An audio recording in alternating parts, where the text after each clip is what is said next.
So I'm sure you guys are familiar with those biblically accurate angel memes, right? The pictures of the floating eyes with wings and rings and floaty crowny things. But one, where do they come from? And two, are they really biblically accurate? While angels appear throughout Scripture, the ones that we look at as the biblically accurate type mainly show up in Ezekiel and Revelations. Right in Ezekiel 1, we get this description of angels that appear to have rings around them, they have wings, they have 3 heads. And what's important to understand about how Ezekiel works as a book is that it is a very symbolic book with a lot of imagery superimposed onto the story in order to give a more rich understanding of the content of the story. Ezekiel's writing is extremely poetic, and it falls on the line on whether or not you're supposed to really interpret stuff as literal or by metaphor. When he says things like has the head of a lion or has the head of an ox or has the head of a lamb, these animals don't necessarily need to literally be on the angel for us to understand that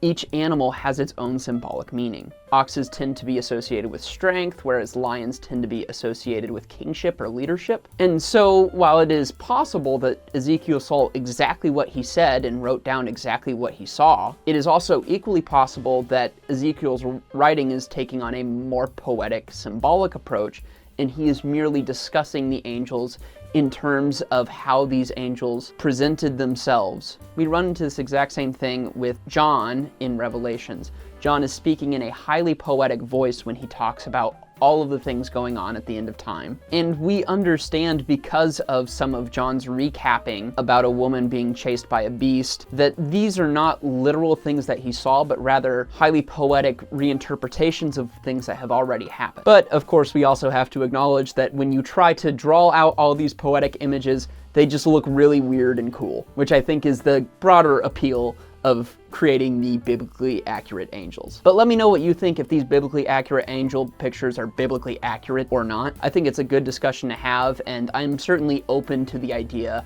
of these elements being part of literal angels as opposed to all just metaphor. But take care, and I'll see you next week.